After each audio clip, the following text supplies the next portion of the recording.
Hey, listeners, have you ever wondered what you're missing on the Patreon? Let us ask you these questions. Do you like the Pre-Fixe? There's an extended version of it every week on the Patreon called the a la carte. Do you miss your favorite dead celebrities? We have a medium who comes on to talk to them on the Patreon. Are you an astrology buff? We have an astrologer who comes to the Patreon to read the celebrity stars. Do you want to hear what we edit out of the podcast? Then you can listen to our cutting room floor episodes on the Patreon. Do you ever wish we could fix you? Then listen to our all-tier advice episodes right now on the Patreon. And if you ever want to kiki with other listeners of this pod, come to one of our hilarious live Zoom spectaculars. Still not convinced? No problem. Head on over to patreon.com/fixingfamouspeople to listen to an example episode of each of these. Absolutely free. See you on Patreon. Where's Shelley? Why choose a Sleep Number smart bed? Can I make my site softer? Can I make my site firmer? Can we sleep cooler? Sleep Number does that. Cools up to 8 times faster and lets you choose your ideal comfort on either side. Your Sleep Number setting. JD Power ranks Sleep Number #1 in customer satisfaction with mattresses purchased in-store and online. And now all mattresses are on sale. Plus free home delivery during our Cyber Week sale. Limited time. For JD Power 2025 award information, visit jdpower.com/awards. Check it out at a Sleep Number store or sleepnumber.com today. This is Fixing Famous People, the podcast where two reality television producers pitch solutions to save celebrities in dire straits. But first, let's get to the Pre-Fixe, your weekly pop culture roundup.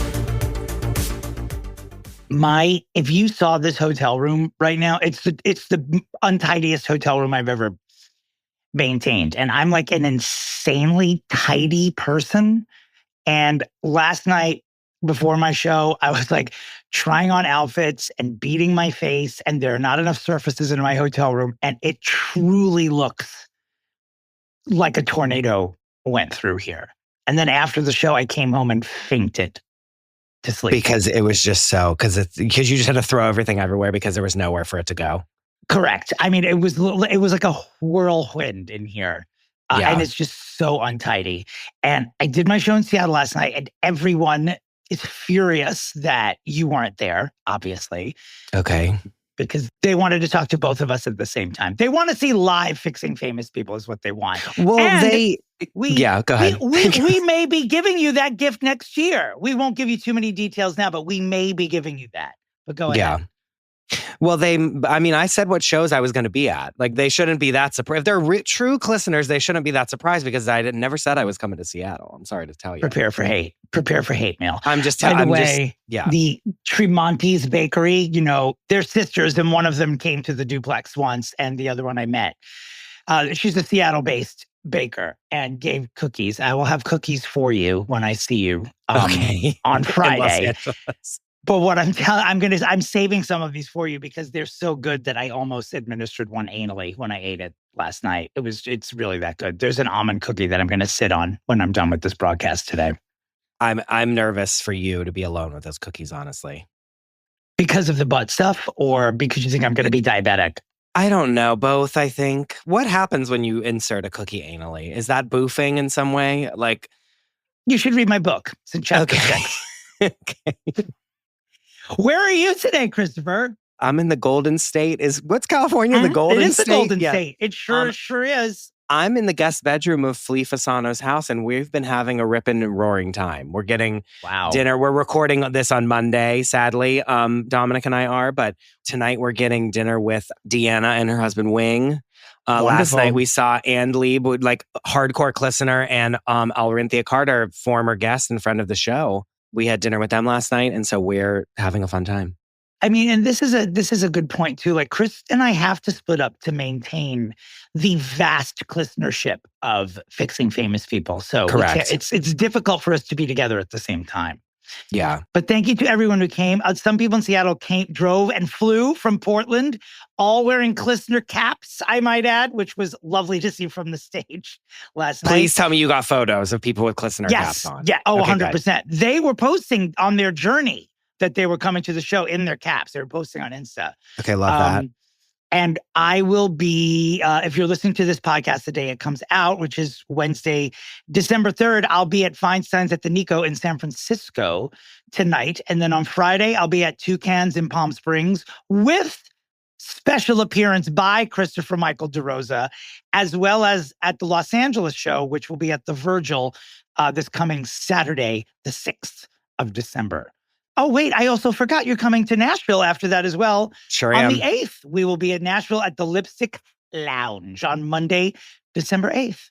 And there will be many other like high-profile listeners / guests / like at all these events, there will be other high-profile people in this universe.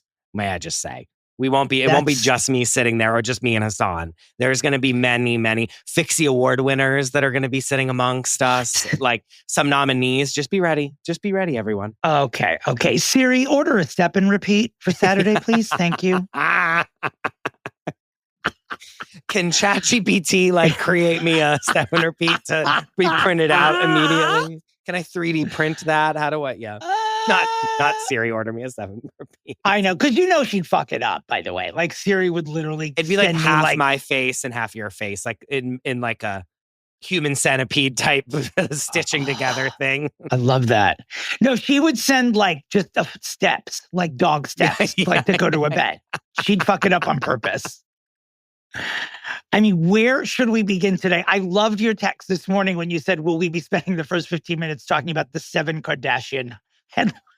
So many, Dominic. Which made me laugh because I didn't want to text it to you, but those who saw the show last night, it's not even a spoiler.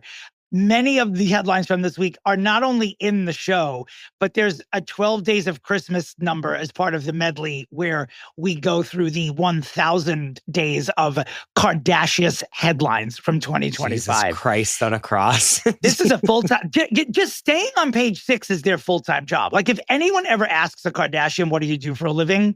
They should just say being a celebrity.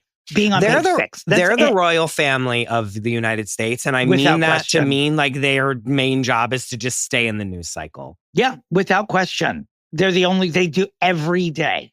Every day. And I'm lining up to read the article, like to read the headlines and then scream about them. I know. It's hard not to make jokes about some of these things too. And I do feel bad. But apparently Kimberly discovered... Okay, wait. It's not funny. It is funny when you give all of the context of what comes before it. So Kim is like, first we find out that All's Fair is being renewed for season 2, even though it is like critically panned by the viewers. There's just random sycophantic gays that are like beating off to the show, and that's about it. And then every other person with like 7 brain cells that they can rub together is like, this show is the worst thing that's ever been made in the history of the world. It's a pile of horse shit. Right. Yeah. So then it's like season 2 greenlit, because of course they don't give a fuck if you hate it or love it. We watched all of it. So now they're like, oh, we're just going to do it again. And then people will just get upset again and watch it again, which is true. And that's on us for streaming. That's showbiz, baby. And so that's a humongous headline. Then Kim is like, because I got this show renewed, Hulu should buy me the $20 million necklace that I wore at the Met Gala. Did you read this headline, Dominic? I sure did. The unclitigated gaudacity that this fucking bitch has, for real. And I've like gone off about her, but like she really has no shame. That she's like, because this show, which is a pile of horseshit, is renewed for a second season, you should spend $20 million on giving me a necklace. I mean, I would almost say that's fine if that's her payment for it. Like, sure, take the necklace, but you're not getting you don't get a salary. Like, sure. But even that's too much. No, it's way too much. Getting like $1 million. She shouldn't even be getting $1 million an episode. She shouldn't be getting $500,000. She's a horrifically bad actress. Oh, Kimberly. Well, maybe we shouldn't be making fun of her because, at what point are you going to get to her ailment? Because where does that play into this? But that's the crown jewel of this all, because then she fails the bar again. And she's like, oh, I failed the bar. It's so hard. And we talked about it on the a la carte. And I'm like, why isn't she just having someone else do the test for her? But then also she's like the most famous person in the world. So like everyone would know that it's not her taking the test. Regardless, we're like, and like my DMs are flooded with people being like, oh yeah, she actually has to legitimately win something on merit and not being Kim Kardashian and she can't do it. So then she's posting all these things about how like she's so sad and upset that she can't pass the bar. And it's like, yeah, because your fame actually can't unlock this door for you because it's actually one of the last merit-based things that we have in the world. And then because she can't pass the bar, we then get this article where she has had an aneurysm in her brain. And so she has low brain activity, which like, do you believe that she had a brain aneurysm? I don't know if I'm not going to lie to you, Dominic, and I know that's horrible for me to say, but I don't know if I believe that that's what happened to her. I don't believe that someone as successful as she has low brain activity. I just don't. All due respect to Dr. Amen. I understand, like, I'm not saying that she's in Mensa, but I just don't think she's a billionaire. She's a businesswoman. You know what I mean? She's an incredible business person. I say it as much as I fucking can't stand her. I'm like, she fucking knows what she's doing and she's really fucking smart. She is not an idiot. And so this whole like, I have low brain activity. I mean, it's so fucking funny. It makes me get on her side a little bit because I'm like, oh, you really don't care. And you'll literally just like run yourself over with a bus. Here's the thing, though. If she's using that as her excuse to pass the bar, say she passes the bar. I'm not hiring a person with low brain activity to be my attorney. No. Why would you even say that? So at this point now, what you do is just don't take the bar again. Like if you're using that as your excuse to just say, fuck it, I'm not doing it, then sure, we're all on board here. No one, when would you have had the time? When does Kim Kardashian have time? I've dated people who've taken the bar and like I had to say goodbye to them for months because they were nonstop studying for it. When does Kim... She's got a billion children and a billion businesses. That's why she fails, because she doesn't study. So why did she even bother? I mean, but what about her study studio that she put on Instagram with her writing on a dry erase board? It's like, you don't have a tablet. You don't have a tablet or a laptop. Why did you even buy a dry erase board? And I've like wished harm upon her before on this podcast. And like that, seeing that makes me like her, because it's like, you know, this isn't so fucking stupid. And you still are like trying to do the thing of the dry erase board, which makes me laugh so hard. And then apparently, did you see this? I just put it on my story that on the Kardashians, Kris said that she is buying them all like a mausoleum by Costco so that whenever she dies, they can all just, when they go to Costco, they can like get their groceries, then stop by her gravesite, which then again, I'm like back on their side. I love that. The moment one of them kicks the bucket, I'm going to go get one of them $1.50 hot dogs, walk over to their grave and be like, what up, silicone? Oh, that was mean. I shouldn't even say that. We'll leave it in. In like 100 years when you die, where should I put you so we can go? So Hassan, me, and Rebecca can come visit your corpse. I don't... Honestly, probably outside of Chick-fil-A, since I don't eat there when I'm alive, and I probably just want to smell it while I'm dead. So that's fine. At the Chick-fil-A in Temecula, Temecula, yes. Which, P.S., so many people have been like, Greg Arcade especially, Fixie Award winner for Best Photoshop, was like, should we go to the Chick-fil-A in Temecula and take pictures outside of it before Dominick's show in Palm Springs? And I'm like, honestly, yes. Yes. And there should be a gay kiss in front of it. Are we still doing that where we go to Chick-fil-A and make out with our same sexies? So watch this space because there might be some group photo shoot outside of the Chick-fil-A in Temecula, if that even exists. I'm going to assume that Temecula has a Chick-fil-A, but... It has to. Temecula has to have a Chick-fil-A. Right.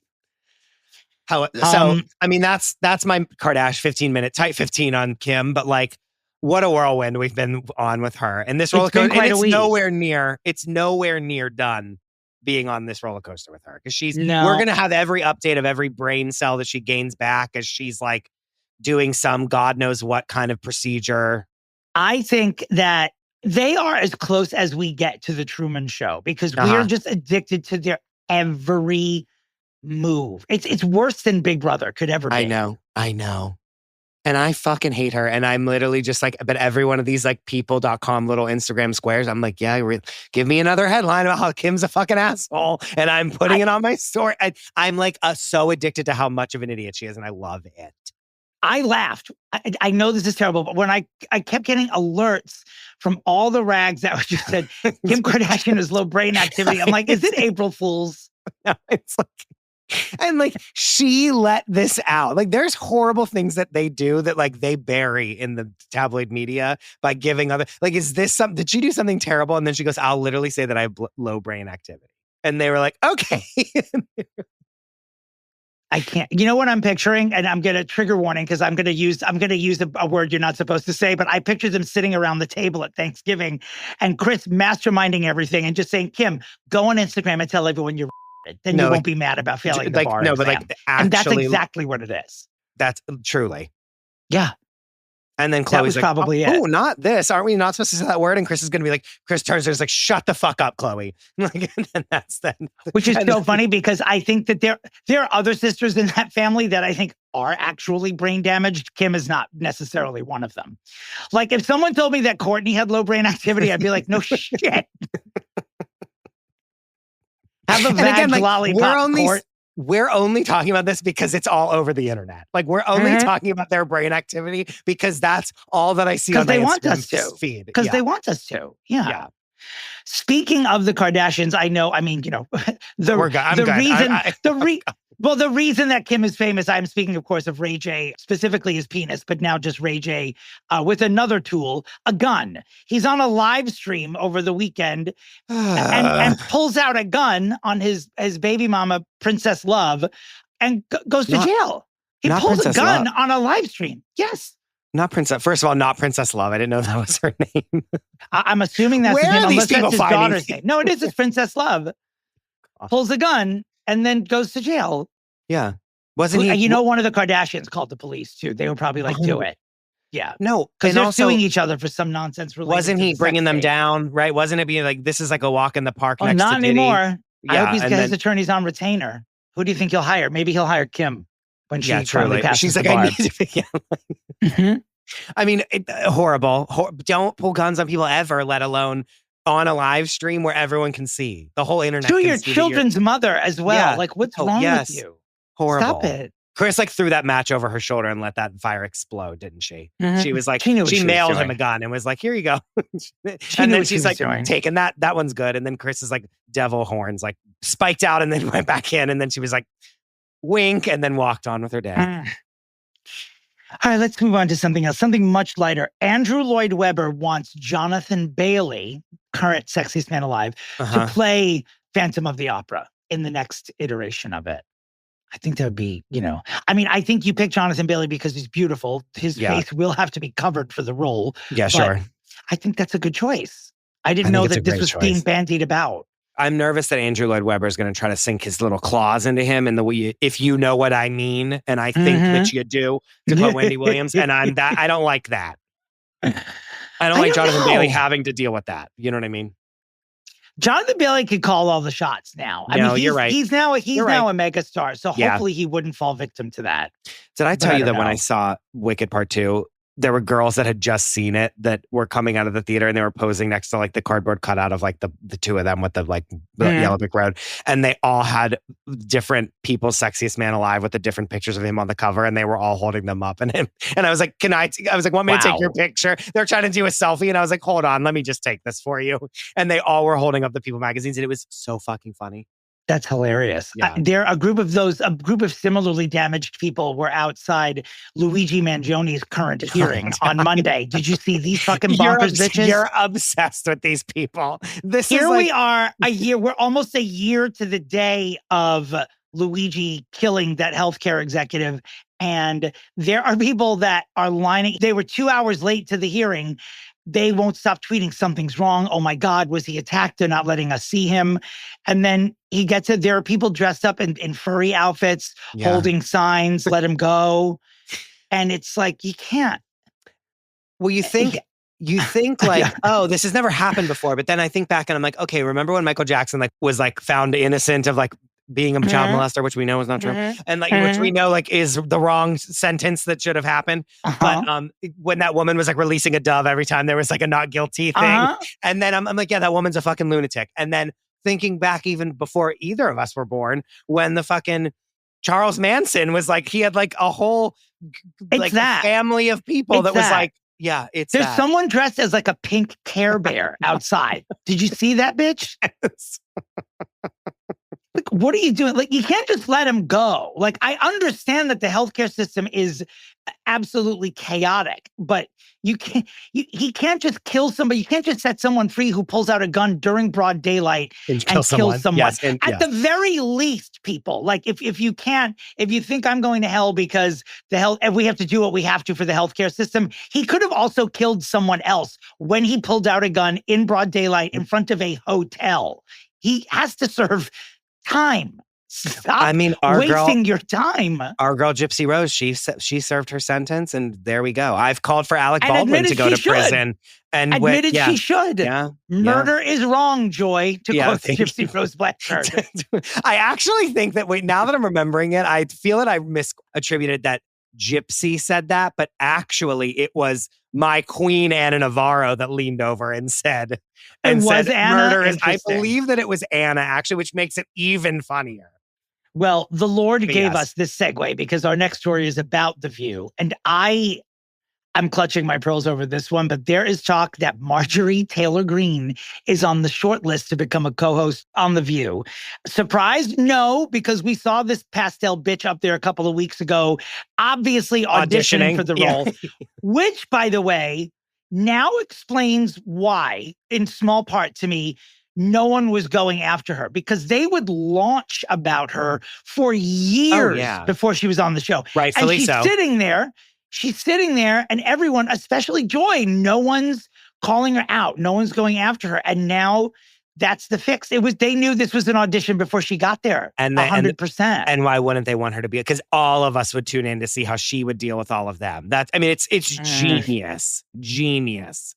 I do agree with you. I don't think I could bring myself to watch ABC legitimize her. I have a hard time with it, for real. It's horrifically deplorable, but from a standpoint of like them being there with her and they're like, oh yeah, let's get chemistry with her so that we can keep the show on the fucking air.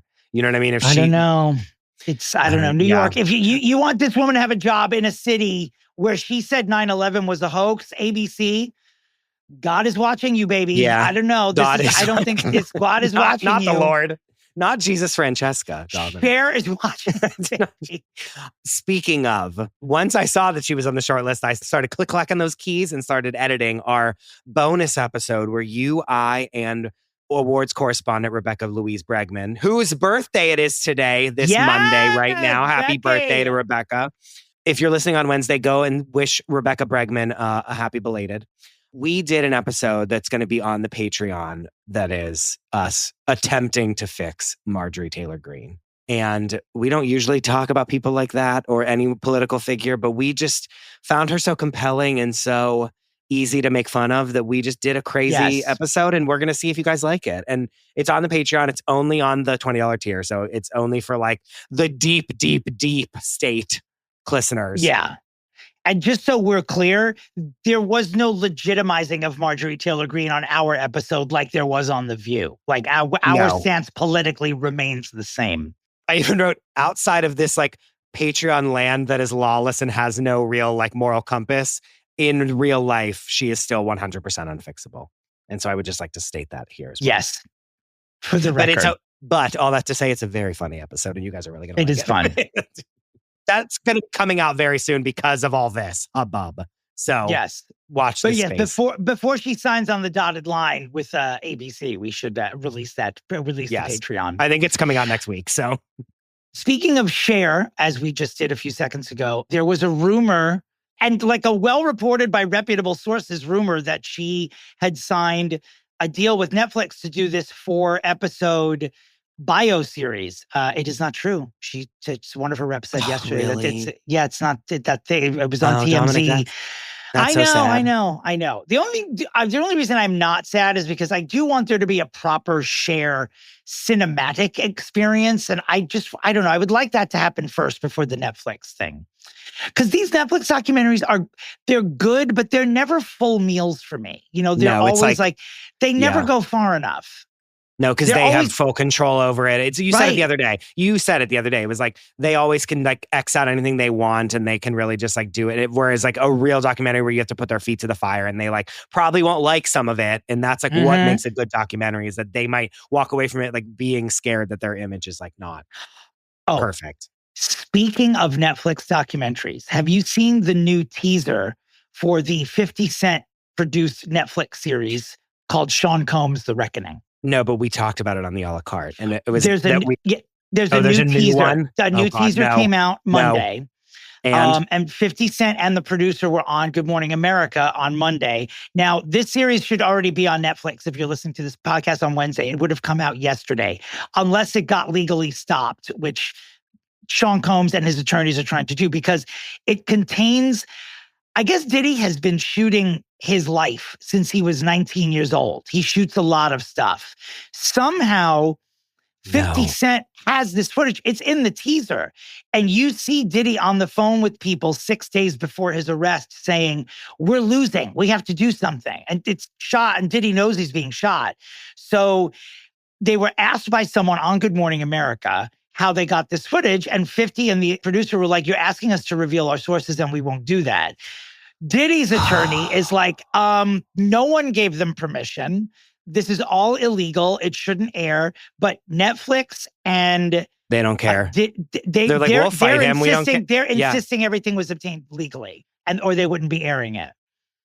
I'd have to think Netflix wouldn't be that stupid, but also I wonder what happens in a room at Netflix when you're like, we can air this, but we might get sued for $5 million, when you're an organization that sort of has it to lose, like, then just give Diddy $5 million and we'll make 30 off the dock. No, exactly. What I'm assuming is happening. So we'll see. Well, and also it's like, what would he argue? Like, this would damage my reputation. But my counter argument, Kim Kardashian, listen up. This is what lawyers do. My counter argument would be like, his reputation has already been put through the ringer from this trial. Like, pretty sullied. What is there left for him? Right. He's been found guilty of like multiple crimes and he's serving time for it. And it's been like a media circus around his reputation. There are AI photos on the internet this week of him in the prison yard, fully like white-haired and white-bearded, Jesus Christ. Flanked by like obviously gay or queer inmates who are like arm in arm with him. I mean, they look like all AI. It looks fucking girlfriends. Real. Yeah, basically his bitch. And like people are saying, oh, this was shot through a fence, and but none of the pictures are real. There are no actual pictures of Diddy in the prison yard. Oh my God, this is so exciting to me. Death of a Salesman is a Broadway play that is revived too much. However, correct. However, they are reviving it again next year with Nathan Lane and Laurie Metcalf. And I'm very excited about that. Dominic, we're front row. Yeah, for sure. Like that's, our Patreon money's going right to that box office. I'll tell you that much. Like, we are Laurie Metcalf and Nathan Lane, basically. Mm-hmm. The only person in my life that's more Nathan Lane than me is you. That's true. Yeah. And maybe Hassan. And maybe Hassan. But like, and then for Laurie Metcalf to be on that with him, like, that's a president, vice president that I can get behind. There you go. If you've never seen either of these people on stage, I mean, and I've seen Nathan Lane do many things on stage before. And when he was in Angels of America playing Roy Cohn, when they cast him, I was like, I don't know about this. And I have goosebumps. Look, the hair standing up on your arm now. Just thinking about it. It was explosive. He was so fucking good. So transformative, some would say. Everything I've ever seen Laurie Metcalf in on stage has been equally transformative. So she can do anything.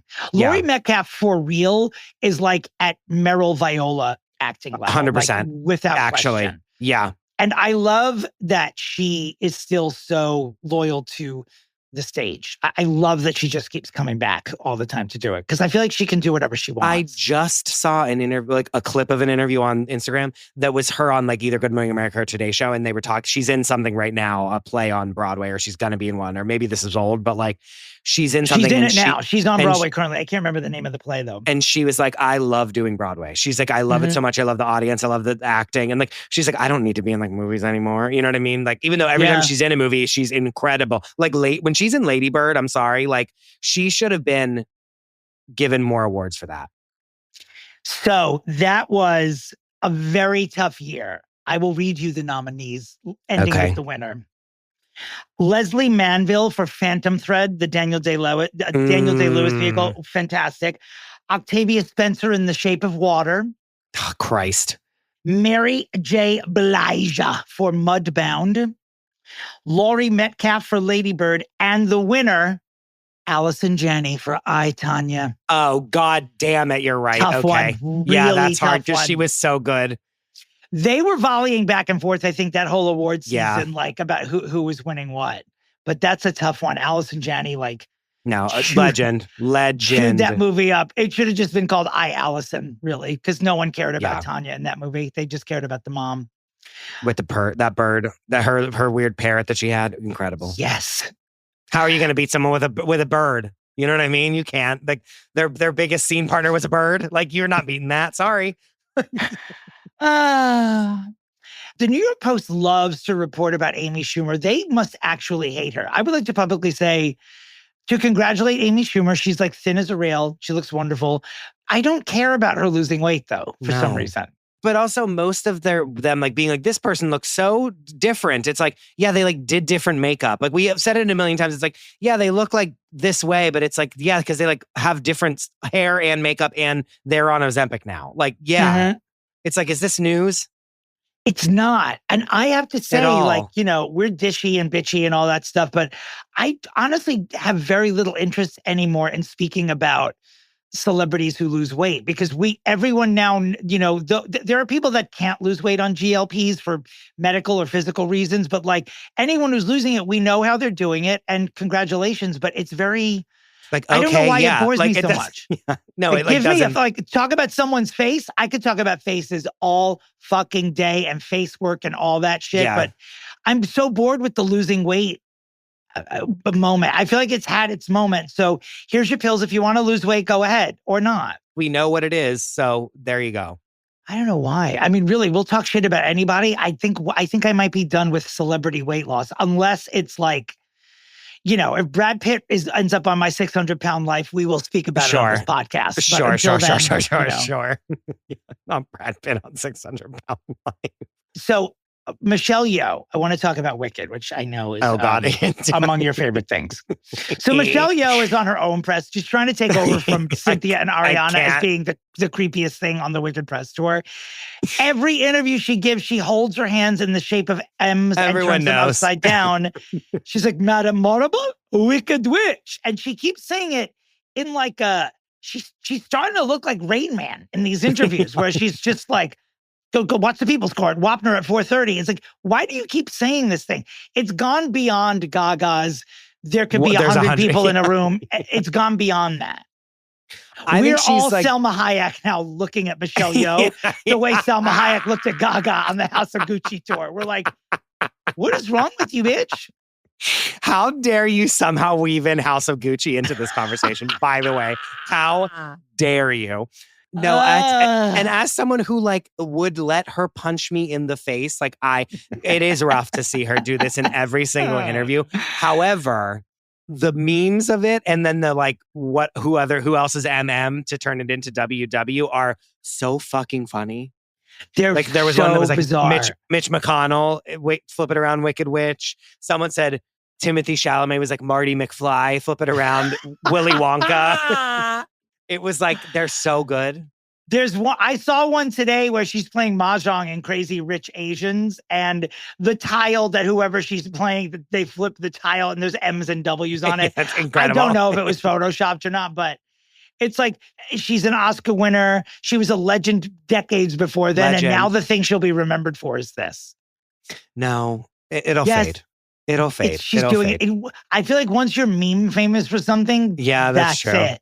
That's true. But speaking of her, the reason I even brought her up is because I read this article because she's also been getting a lot of critiques because she is not a singer. And Madame Morrible, her role, she has to sing. It's a musical. Yeah. And people are sort of trashing her singing ability. Well, they cut her whole song out of the musical. Oh, she had like a flagship song that's not in the... She's in like Thank Goodness, like part of it or kind of like the opening of the second act. She has a whole part where she sings this like lie story that like is like, oh, Alphaba tried to steal the book and like hurt everyone. And so then Glinda like came in and like defeated her. And that's why Alphaba's away and that Glinda's great, like, which is all a lie. But that's like, she sings it in the musical and like they don't even have that part in the movie. I think to protect her. Explain this to me because I truly can't remember, and I haven't seen Wicked for Good yet. Madame Morrible doesn't become the Wicked Witch, right? No. She's no. No, So she just why is does she evil. keep saying that? Right, but why does she means a Wicked Witch, not the Because Wicked she's Witch. really like the Wicked Witch. Like you see her in the first one, like right. nurturing her and like trying to like Right. get her powers good. And if you think she's a benevolent character, and then you find out that she's evil. Right. In this one, she's much more evil and like yelling at Glinda. And there's a lot of like, she's just like very evil and doesn't try to, she's not fooling anyone anymore. She just is like, you see her be wicked. And so she keeps saying that. And it's like her saying it is like, oh, I'm like, get to really, I don't have to be like putting up ruses anymore. I get to be this like evil character. And it's like so fun to do because it's a great character. And so she's not going to stop until Cynthia Erivo physically puts her hand over Michelle Yeoh's mouth and just says, enough. Yeah. So I read this article. The reason I bring it up is because and you'll know in 2 seconds why it caught my eye when I was scrolling. Here we go. In light of all the criticism, there's this list of actresses who auditioned for Madame Morrible. I'm not doing a bit. I'm not about to say Kathy Bates. Here we go. But at the top of the list is Jennifer Lynn Lopez auditioned for Madame Morrible. No, Dominic. Hannah Waddingham from Ted Lasso. Oh, she would have been good. She would have been good. And she's got pipes too. Like yeah, she's a great singer. She's a great great singer. Imelda Staunton, the legendary, wonderful British actress. She would have been good. These next two, I don't even know what to say. They're so good. Angela Bassett is one of them, who I think would have been famous. Too famous. You think so? Too famous. Oh my goodness. Too famous. I think too she would have killed it. Then maybe this next one will. She would have been incredible, but like she's like fourth on the call. Like she's too famous to play a role that's that small. Well, the last name is Cheryl Lee Ralph, who played Madame Morrible on Broadway. Yes, she did. And she did. And I will say, she would have been incredible in the role. She would have been great. I think she has the level of fame that you are looking for. Yes, correct. So, yeah. But that said, Universal, they announced this week, is actively seeking ways to get Wicked sequels out into the universe. And a quote from one of the studio heads is, "We feel like it's almost our responsibility to keep doing Wicked movies." Exactly. And I love it. Listen, I love it. But like I mentioned in an episode that we haven't released yet about movies that we like to watch on planes, like that will be coming soon, I hated the Hobbit movies and I fucking like would die for Lord of the Rings. Like I'm a purist when it comes to these things that I like so much. Like I don't need like a sequel or I don't need to see where Alphaba goes after like at the end of the movie. Okay. I don't need to see where like whoever survives goes at the end. Like that's it. We've done it. Like I don't need prequels. It's always dicey. It's always dicey when they take an existing beloved property, whether it's like, I'm nervous about Hunting Wives for that reason. Because I don't know. I believe they're creating the second series of Hunting Wives like from scratch. I from what I understand, well, yeah, I think so. And the same thing with Big Little Lies. Like they had to just create material because they didn't have enough, and it suffered. You know, it was still watchable, but it definitely suffered the quality. The first season was a masterpiece, and they didn't need to do any. They didn't. Well, the only reason they did it because Meryl Streep was like, "I will be on this show," and they literally were like, "We'll do whatever you want." What if Meryl Streep plays Dorothy as an old woman, and that's how we continue the story? It's like Hook, but like from Dorothy's perspective. Do you know what I'm talking? No, man, that actually would be a good idea. Why not? Why not? Yeah. How about Meryl plays elderly Galinda, and that's what Wicked becomes at the end of her life, at the end of her days. Yeah. Funny enough, I watched Hook not that long ago because Hassan had never seen it all the way through. Does it hold up? You want to talk about a good fucking movie? Oh my God. They don't make them like that anymore. They really don't. It was so good. And I remember at the time too, it was getting so much press because when Julia Roberts was shooting Hook, she was very publicly in the midst of breaking up with Kiefer Sutherland and was supposedly like a basket case on set, like couldn't concentrate and all this shit. She's so good in it. The movie is good. Dustin Hoffman's great in it. He's incredible in it. Yeah. They're all great. And then the little kids, you know what's so weird? This is something we need to do a Patreon about. These kids that are in these like humongous movies that like never act again. Like the son and the daughter that like get kidnapped by Hook. They're like in like one other thing like 2 years ago. And that was it. Yeah. I was like, they were like, could be in anything. But like, It's crazy, you know? Or they're on Skid Row. Did you see that that kid from fucking Home Improvement? Is it Zachary Ty Bryan? Is that his name? Zachary Taylor Thomas? No. That not Jonathan Taylor Thomas, the other one, the more fratty of them. Jonathan JTT is fine. The older kid on Home Improvement, or the beefier one. He's been arrested. He's been arrested like 6 times in 5 years, and he and his girlfriend have been arrested again. Oh, God. He hits women. Dear God, it's terrible. Horrible. So he probably won't be at any sort of Home Improvement reunion coming up. I don't think he'll be invited. They're really looking for Home Improvement reunions. Like, I wonder if they would ever do a Diddy making the band reunion without him, or if he would dial in from jail. Okay, we need to talk about the Miss Universe pageant. What's happened now, Dominic? I don't know how many people can be classified as co-owners of the Miss Universe pageant, but since the last scandal-plagued week of it, there have been charges for both people. There's a woman who's based in Thailand who there's a warrant out for her arrest. I'm not sure what she did. She didn't show up to her court date or something. They were summoning her and then she didn't show up and they were like, okay, what do you think this is, America? You can't just skip your court date and think that it's okay. We're going to fucking throw you in jail now. This other co-owner who's, I can't remember if his name is Raul or Paul, but his last name is Rocha. He was the guy that held press conferences last week when they were firing the guy that called Miss Mexico a dummy and got out there and was like, this is unacceptable and blah, blah, blah. Fast forward 7 days, he's getting arrested on arms and fuel trafficking charges.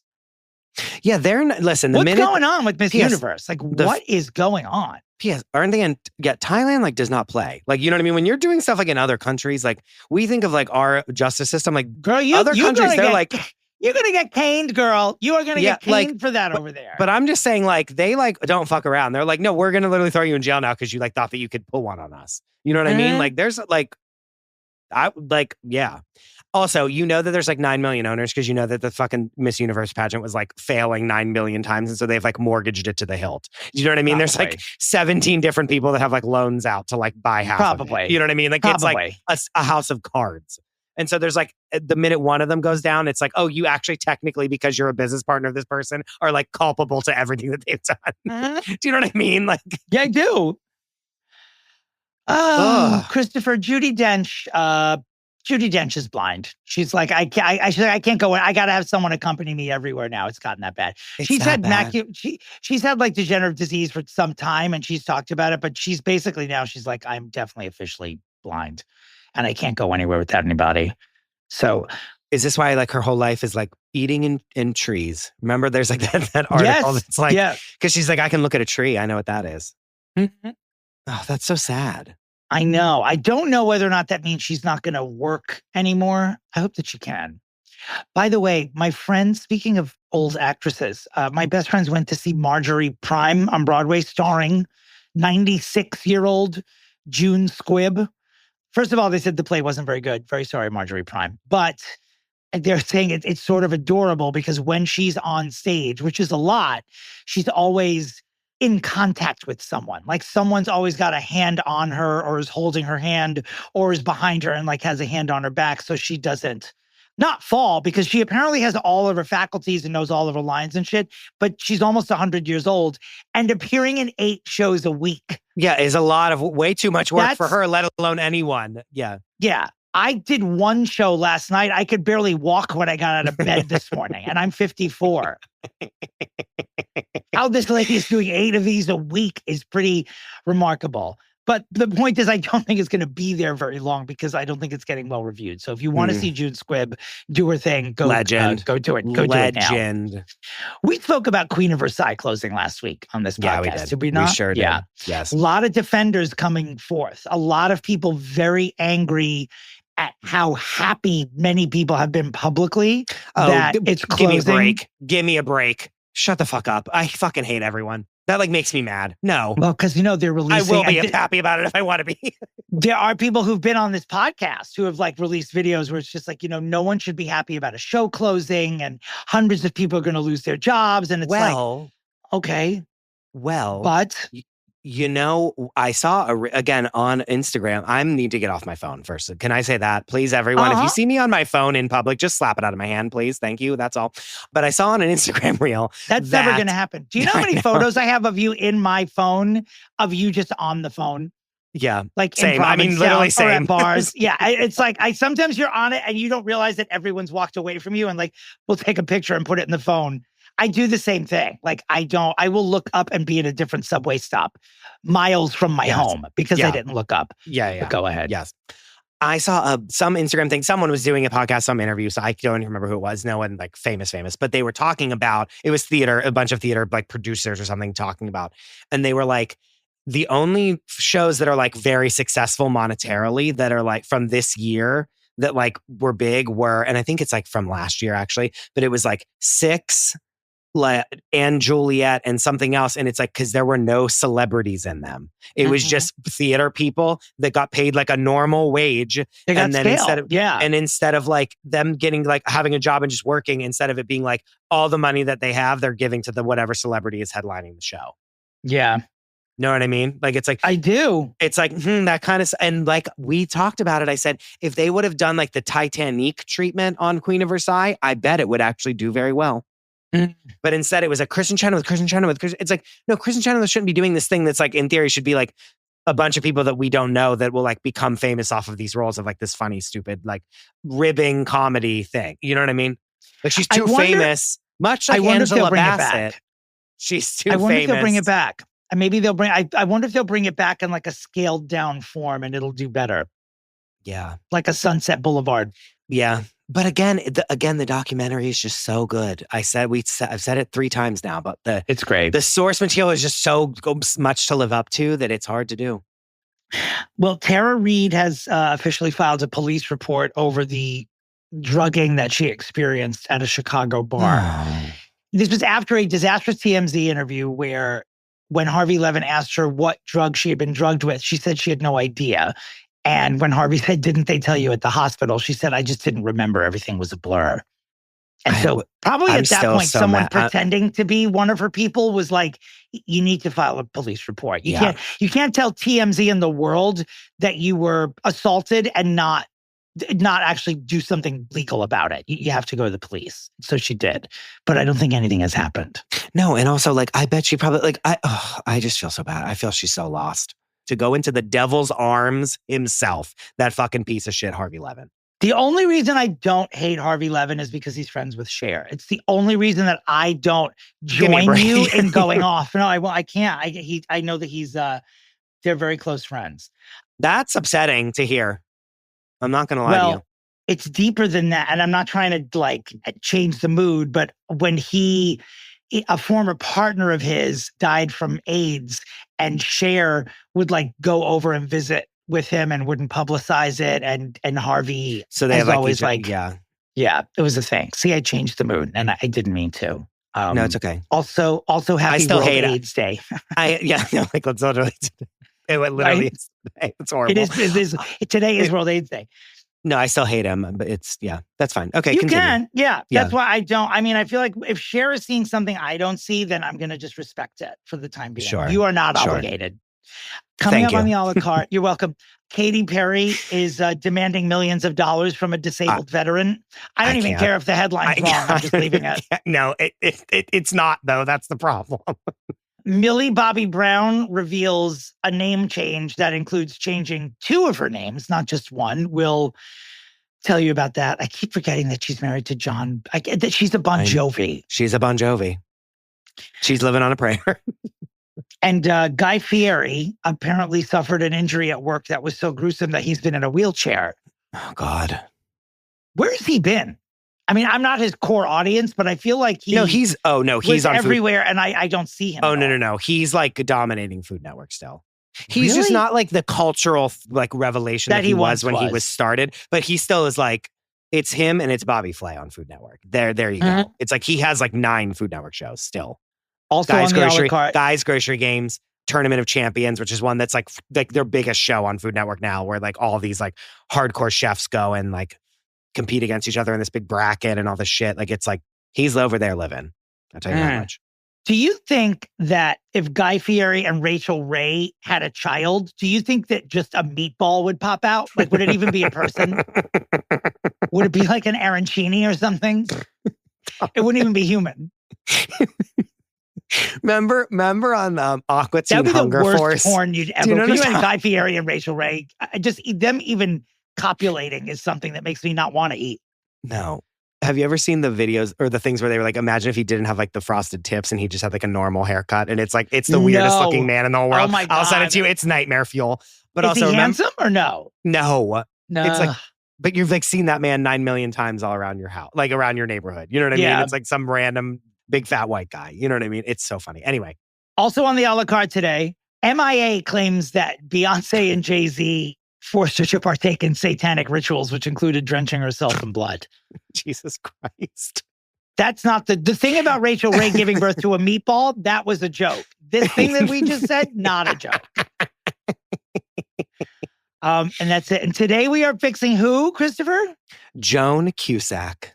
Yes, with the one and only drag legend, Jackie Beat. Jackie Beat, who will be appearing at the Cutting Room on December 13th in New York City, just like one Dominick Pupa. Right before this before. podcast owns Dominick Pupa, right? Yep, that's right. Incredible. So we will see Jackie and talk about Joan Cusack and a lot of other fun shit after these vital messages. Happy December, everybody. Hope you had a lovely Thanksgiving, by the way. We didn't even talk about Thanksgiving. We didn't talk about Thanksgiving. We had too much to talk about. We didn't talk about Thanksgiving. Our holiday candles are on sale right now. So please go buy them. They're flying off the shelves, so get them while you still can. They really are flying off the shelves. No, they really year, are. By the way, too. We That's got an not a email. joke. We got an email that said they're flying off the shelves. So they're flying off the shelves. Sorry to tell you all. Yep. And please don't forget to vote for who you want to win the Fixie Awards for 2025. It is, some of these categories are neck and neck, Dominic. Like for real neck and neck. Like one vote could tip the scale. So please run over to patreon.com/fixingfamouspeople and vote for your winner. It's just like real life. Your vote matters. Your vote counts, especially Rock if the vote. More than in real life. Rock. What was the Rock the Vote, right? That was what it was on MTV. We should be Cock the Vote, though. This way, so we don't, no trademark infringement. We'll see you after these vital messages. The wait is over. Dive into Audible's most anticipated collection, The Best of 2025, featuring top audiobooks, podcasts, and originals across all genres. Our editors have carefully curated this year's must-listens, from brilliant hidden gems to the buzziest new releases. Every title in this collection has earned its spot. This is your go-to for the absolute best in 2025 audio entertainment. Whether you love thrillers, romance, or nonfiction, your next favorite listen awaits. Discover why there's more to imagine when you listen at audible.com/bestoftheyear. Shopify's point of sale system helps you sell at every stage of your business. Need a fast and secure way to take payments in person? We've got you covered. How about card readers you can rely on anywhere you sell? Thanks. Have a good one. Yep, that too. Want one place to manage all your online and in-person sales? That's kind of our thing. Wherever you sell, businesses that grow with Shopify. Sign up for your $1 a month trial at shopify.com/listen. Shopify.com/listen. All right. She's a drag legend. She's a comedian. And she is hosting 2 shows at the Cutting Room on December 13th before Dominick's Dom We Now Are Gay apparel show. You heard her on this podcast. It's Jackie B. Welcome back to the show. Yay, I'm back. Despite the fact that last time I said both of your fixes sucked. It was a read. It was the first. We got punishment. Yeah. We love people that are mean to us. So we're like, come on back. We dared to fix Halle Berry. I can't remember what Christopher and I pitched to fix her, but after 5 seconds of abject silence, Jackie was like, both of these ideas absolutely suck. Well, hashtag where's the lie? Yeah, well, that's true. I mean, that's nowhere. True. Before we begin, Jackie, will you tell us the name of this year's holiday show and where else you're going? Oh, well, this is audio only for the audience, but as you guys can see, I'm in full Christmas drag because I misunderstood. So it's called Pretty Lady Christmas because I have done every play on words and every possible, title over the past 25 years. So I just thought, it's around the holidays. It's important to be altruistic and caring and giving and generous and loving, but it's most important to be pretty. Yeah. I love not even trying to be like, let me find like the next word play. You're like, I've done it. Pretty Lady Christmas. Here we are. I love straight to the point. Listen, I did it before there were, 317 drag race losers doing it. And I'm not even being mean. Slam their losers. I can handle the winners. But everyone and their mother is a drag queen now. No. It is one of the many things you invented. Yes. And like I said, sure. Yeah. So this is your impact, Jackie. Sorry that you inspired so many people to take up the craft. Don't blame me. Jackie, let me ask you, we sent you a list of people who are on the Fixables list. Why did you select Joan Cusack? Or did you close your eyes and just point at it and say, we'll do that person? Well, first of all, I recognized her name. Okay. That's a start. I am a senior. So half the list had to go away because I didn't even know who the hell they were. Sure. And, Googling is exhausting. So, and then of the people I did recognize, I absolutely adore her. I wouldn't say I'm the world's biggest Joan Cusack fan, but she is one of those people who makes the most interesting choices. And, you really cannot take your eyes off of her. She's like Parker Posey, who makes every movie better. Yeah. I mean, whether it's like Blade 3 or Scream 3, it's like, you're in a different movie, bitch, and I prefer the one you're in. So Joan is really like that. There are two types of celebrities we fix here. One are people that are close to cancellation who truly need fixing, and the other are people like Joan Cusack or Jane Krakowski, who we love, but want them to be more superstar than they are. But before we do that, let's play the middle name game where we ask Christopher and our guest this week, Jackie Beat, to guess the middle name of the person that we are fixing. This week, Joan Cusack. Here are some clues. She was born in New York City, but raised in Evanston, Illinois. She was born October 11th, 1962. That means she is 63 and a Libra. Her official biological birth certificated first and last names are Joan and Cusack. What is Joan Cusack's middle name? Marie. Renee. It's Mary, and I think we have to give Jackie the point because it's the same. I think we do. I think we do. It's the same. Jackie, good job. It's Joan Mary Cusack. That's only like the seventh or it does. Maybe that's what we fix is we just give her a new middle name.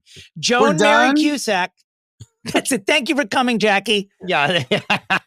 Let me just say, I like, when you were talking about people who deserve to be more famous or get more work, there's a certain type of person though that like a little goes a long way. And I don't mean that in a bad way. I just mean if she became A-list, we wouldn't love her as much. She is like, just that little bit of caviar that they put on the top of something. Yeah. She's due for a Jennifer Coolidge / Parker Posey turn. You know what I mean? Exactly. For a minute. And then probably going to be on the next White Lotus. I love comparing her to Parker because she does. Yeah. Yes, she's ripe for that for sure. She's just viewed as a character actress. I mean, we don't know. I'm trying to think of something she has led, and I'm even looking at her wiki, and I'm not. That's what she does. Is she just props up less talented people who need other people to be funny and interesting in projects. You're watching a movie and she waltzes in and the unspoken line of dialogue is, this is kind of boring and taking itself a little too seriously. So now I'm here for people to actually enjoy at least part of this movie. Yeah. Mm-hmm. And even when she's in like a more serious role, it's still like you're like laughing at her. You know what I mean? In the good way. Yeah. I'm trying to think. I don't know if she has John Hughes movie. If she does, I can't remember her being in them because my first memory of Joan Cusack was in Working Girl. No, she's in 16 Candles. Oh, Isn't gosh, she in that's 16 right. Candles? Yeah. Yeah, that's right. That's right. I would never, it's possible that I saw Working Girl before I saw 16 Candles just because I was a gay child and I wasn't really into the Sure.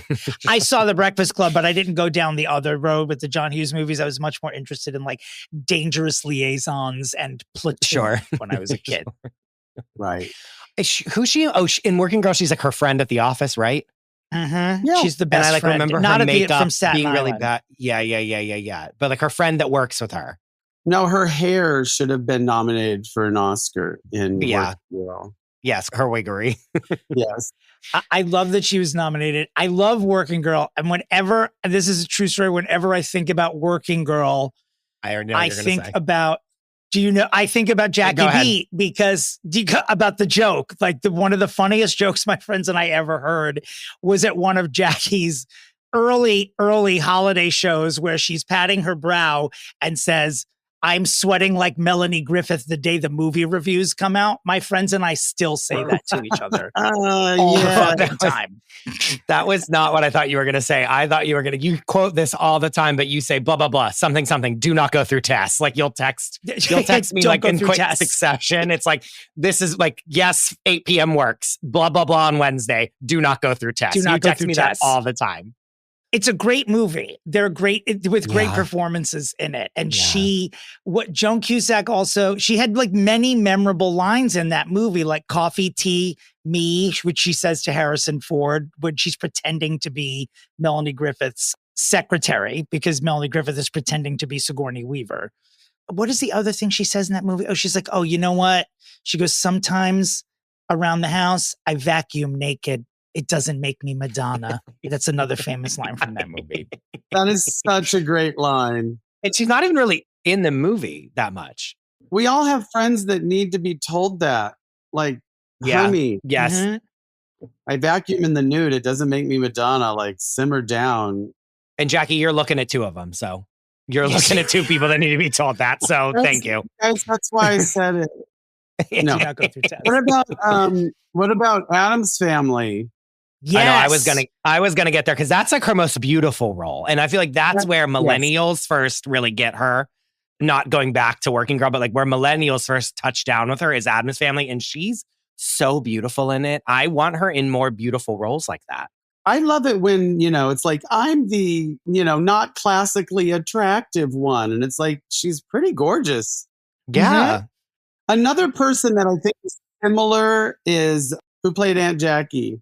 Laurie Metcalf. Laurie Metcalf. Yeah. Laurie Metcalf is just one of those like brilliant ladies who you can just plug into anything and they make it better. So I think that White Lotus needs to get Joan Cusack and then Laurie Metcalf, both as sisters. Sure. That would actually be great. I would love them in something together. Hold on. Are we doing an Act One fix here? Yeah, literally. No, that's great. Be a casting agent. You should be a casting agent. Can I say one thing that's a little off topic? Yes. It's not buy tickets to my Christmas show because it should be. No. As a gay man, if anybody ever tells me that somebody has a big dick, I remember it 30 years later. Sure. Like literally, it's just in that file. And it's like, so I have heard things about Joan Cusack having a huge cock. Really? Yeah. And now that you hear it, all of a sudden it's going to be in your interesting. Mm-hmm. Yeah. I wouldn't peg him as that. I mean, I think he's attractive. I wouldn't even think about it, but yes. Yeah. Well, I mean, the bar. Sure. What if we Google there's no bar. What is a bar? Right now? Yeah. Okay, I'm going to Google, does Joan Cusack have a huge penis? Oh, here we go. What does it say? Okay, from Barstool Sports, vomit in my mouth, literally kill me, shoot me in the face. If that's not. That's not like... No, I mean, wait. Barstool Sports, you're basically getting it from Christiane Amanpour herself if you're going to Barstool Sports. So. That means somebody was peeing next to him and looked over. Yeah. Okay, Janice Dickinson, someone we have fixed before on this podcast, claimed to have had sex with Cusack on a plane and also said John had a huge dick. Okay. Thank you. Come see my Christmas show. I actually don't think. I think that's something she wouldn't even lie about. I believe Janice Dickinson. She wouldn't give the props if they were not due. She's a monster. She was in the DJ booth at the Parlor in West Hollywood like 20 years ago, and I came in drag, and she called me a cunt, and I said, "No, you're a cunt." And she's like, "How about I show you my cunt?" And then she did. I'm not kidding. Wait, really? Yes. Wow. Janice Dickinson showed me her vagine. And what do you rate it? Will you have a review like she did about John Cusack's genitals? Well, is this a Halloween episode? No. Yeah, it can be. I forgot that she was in broadcast news. There's a lot of things that she was in that I completely forgot. I forgot she was in Say Anything with John Cusack. I forgot that she was in High Fidelity, which is a great fucking movie, which John Cusack is also in. I forgot about all of these things.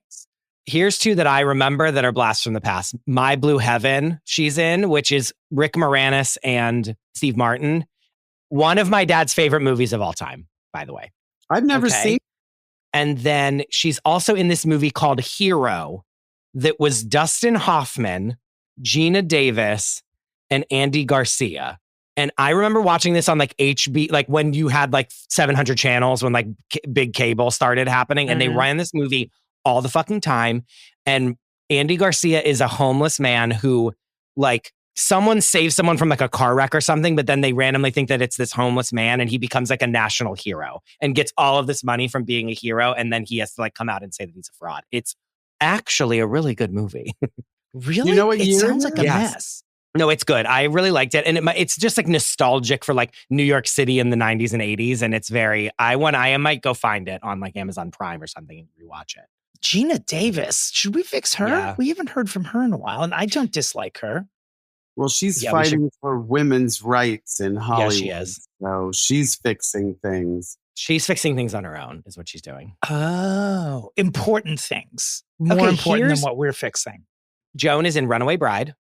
Yes. She's the voice of Jessie in Toy Story 2, which is the like the cowgirl that like Tom Hanks's character Woody falls in love with. Yeah, okay, that's a big role. She's in The Girlfriend. That is a big role. Obviously, School of Rock, which at the time for us was a huge movie. This is like Jack Black becoming a humongous celebrity. She's in that movie, and that's like again like, oh yeah, that's the woman that was in Addams Family for like us. And then we watch her in School of Rock. She's so good in School of Rock. Well, she's good in everything. Yeah.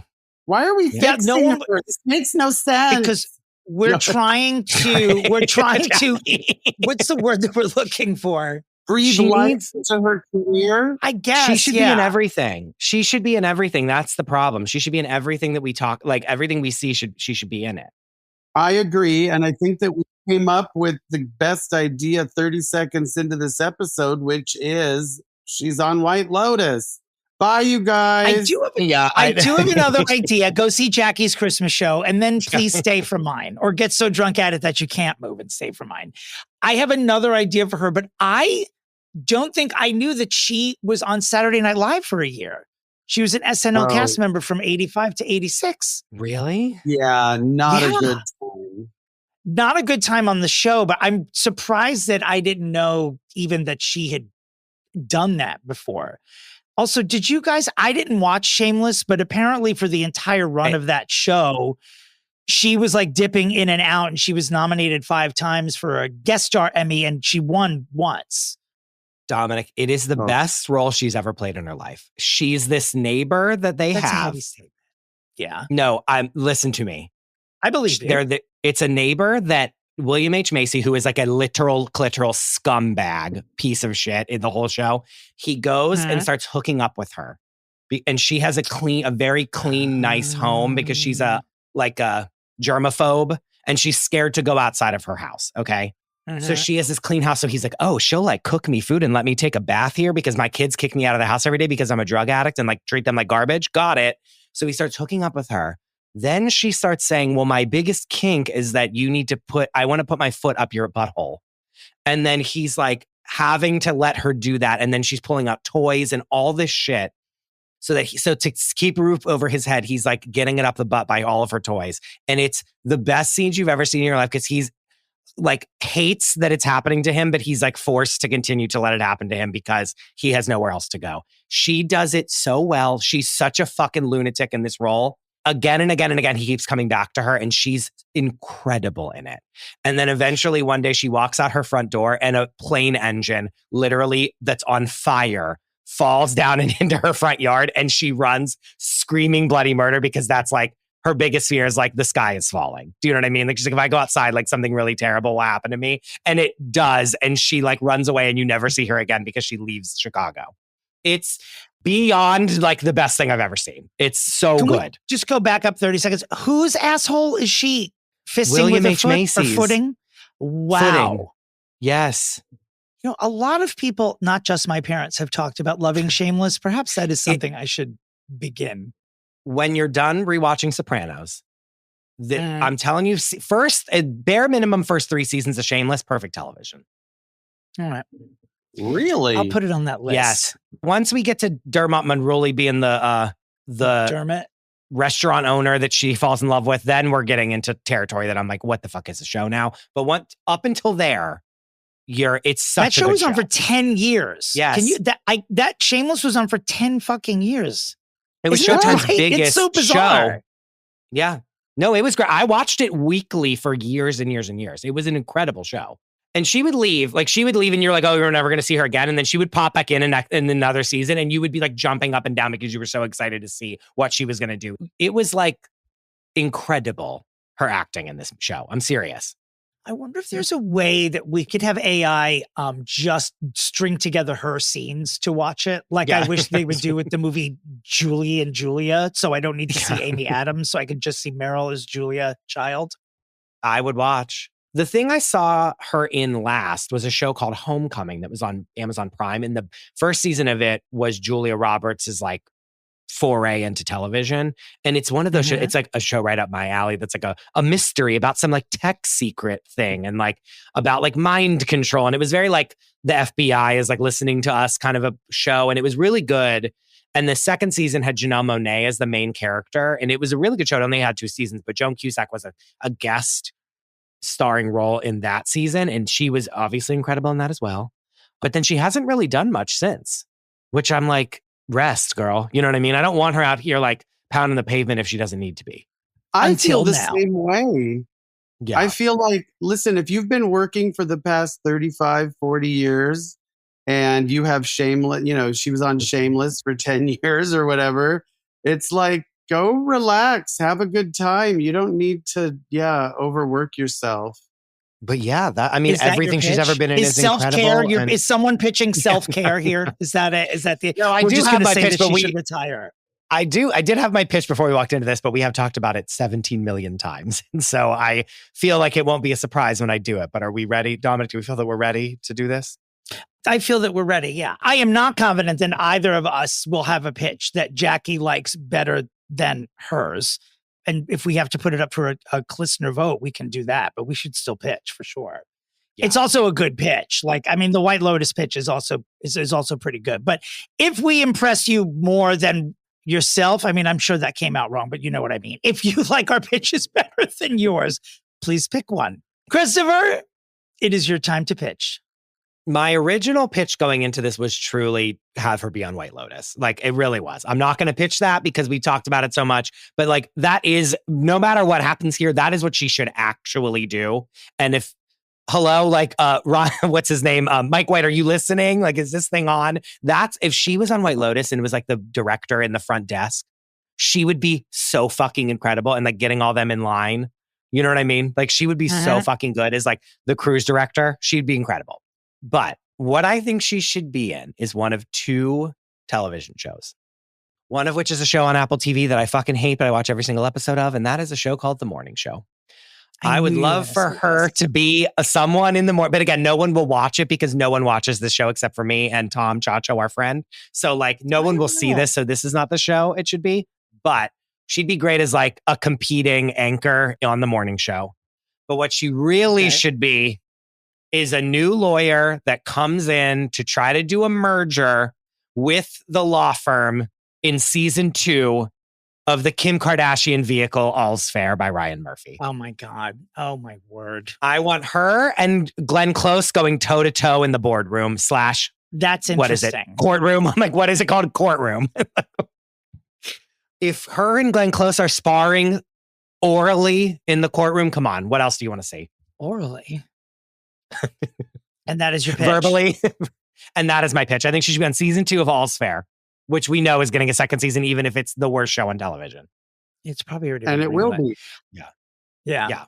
Correct. My pitch is also casting. I don't know what made me think of it while we were talking, but because I want her to headline something. I want her to have something that's absolutely her own. Does she need it? No. Do I want it? Yes. And I think that I would like her to replace Jamie Lee Curtis in The Murder, She Wrote, a reboot. Because I think Jamie Lee Curtis is just going to be insufferable, both in the role and the press tour. And I just think I want Joan to do it. And that's that.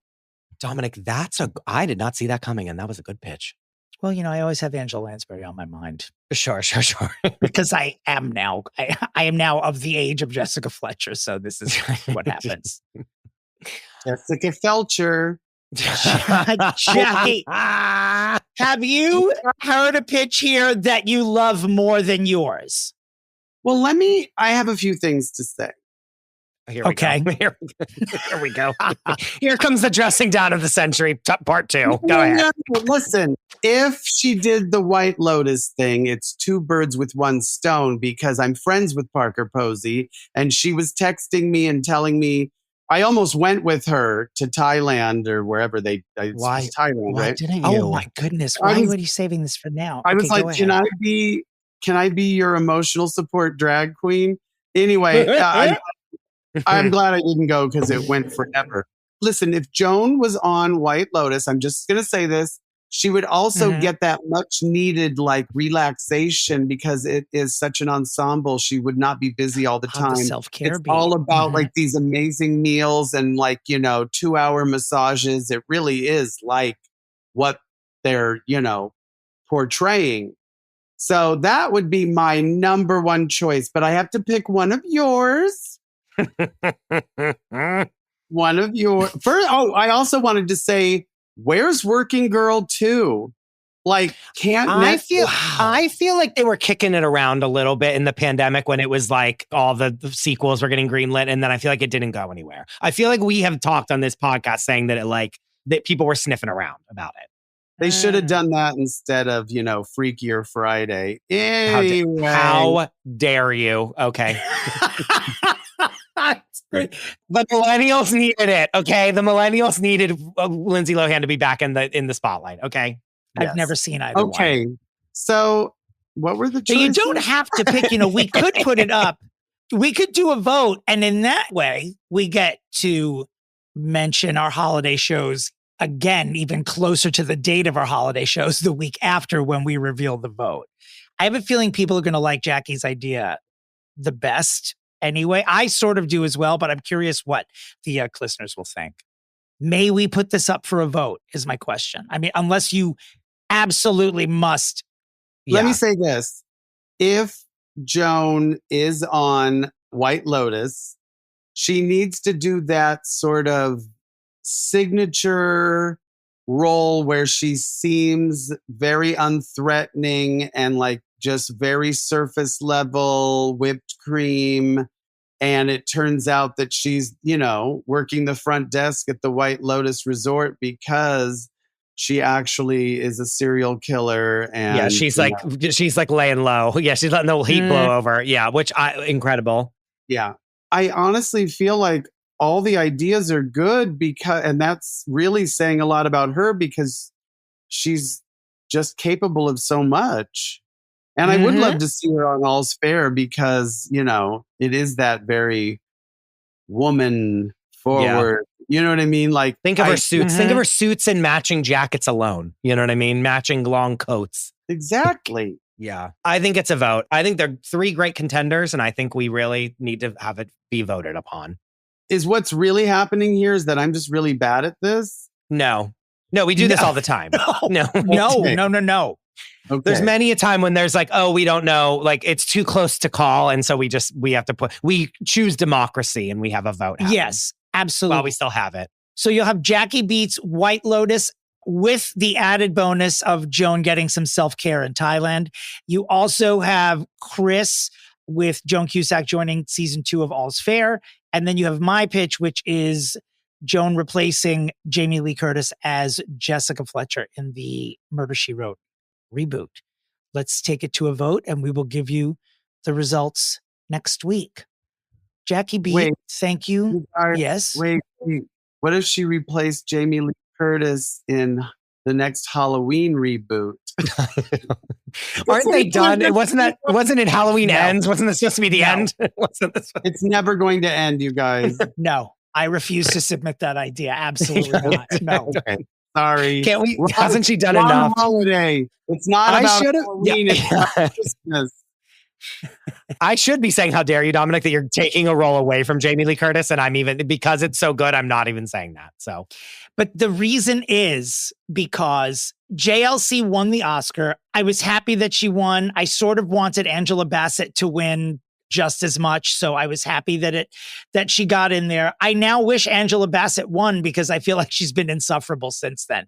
Now she's kooky Aunt Jamie on every interview she goes on. It just drives me mad. I don't know why. So I would rather see Joan do that. Yeah. That's Plus Joan with a little eyeglass, a little magnifying glass. Incredible. Think of that. Think of her in like a little Sherlock Holmes outfit with a spyglass, like with a magnifying glass. Yeah, with a magnifying glass, because isn't that like Can in I the add promo shots to my pitch? Yeah. Like a little magnifying glass, like she's like looking for the clues, like that.